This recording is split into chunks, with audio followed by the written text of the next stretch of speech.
Namaste everyone, and thank you very much for joining me in this tutorial. So here we are going to talk about this application which is built on React. Right. So I'm going to first show you the different functionalities that have been coded through React and how this application works. Right. And after that, I will show you the coding part and from where we are getting this data. Right, so all that thing we will talk about in this video. So let's first check out the functionality and stuff that has been coded and it is functional right now. So if you see here, we can see the variance, the quantity, right? And there is one button which is add to cart. Then there is the price for each pizza that we can see in each of these carts. Right. Now, if I change this to medium, see the price changed from 200 to 300. Same thing if I will do here, see the price changed automatically. Okay. Now, if I change this to medium, the price has changed again. Okay. Now, if I'll change the number of pizzas, with number of pizzas, I mean to say the quantity. Let's see what will happen to the price. Will it increase or not? So as you can see, the price has increased by 900. So earlier it was 300 and now it is 1200. Now if I select 2 as a quantity, the price decreased by 600 and it has become 600. Right. Now if I go with small, let's see what's going to happen to the price. So it has decreased. Okay, so this functionality is working perfectly fine. Okay, let me just click on this pizza and see what's going to happen. So you can see a modal has come up in which we can see the image of the pizza and its description. Besides that, we have two buttons over here. One on the top, which is a cross symbol. If I click it, see the modal gets closed. Okay, similarly if I do this close button, automatically the modal has gone disappeared. Okay, so that's what we have done for this particular application. Now this data, right, this these variants, this quantity, this price, how are they coming over here? Let me show it to you. So what we have done, we have created a JSON file, okay, in which we have kept everything that we require on the front end. So we have this name, we have this array called variants, we have this array of dictionary called prices from where we are pulling the prices of different variants. So for small it is 200, for medium it is 300, for large it is 450. So instead of having a full-fledged backend, we are just uh, getting the data from a static backend, you can say.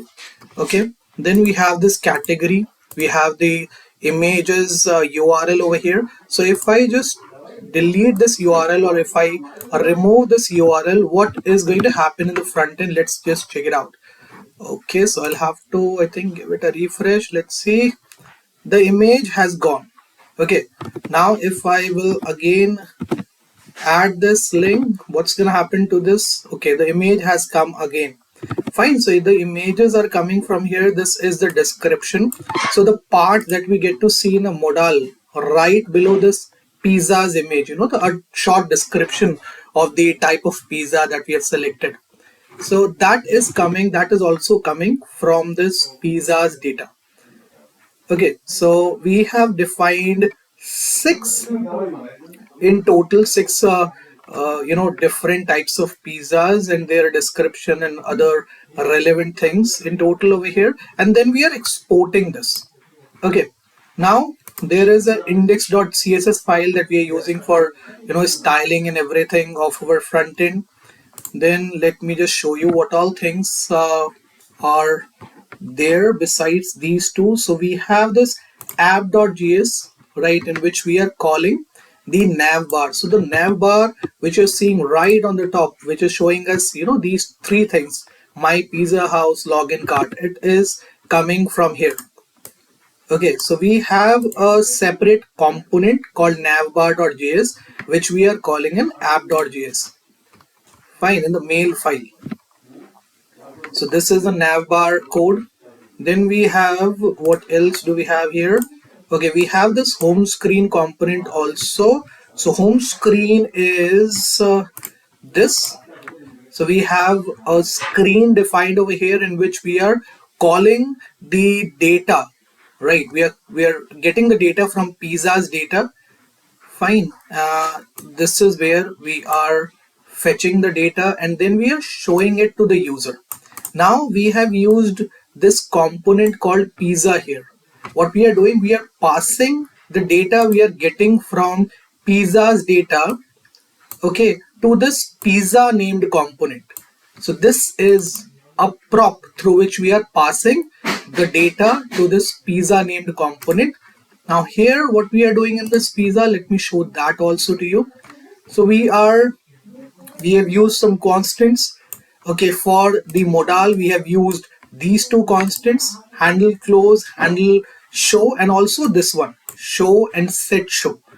Okay, then this is for the pizza's image, right? For the pizza name is coming from here. This pizza name I'm talking about, if I remove it, what is going to happen? Let's check it out.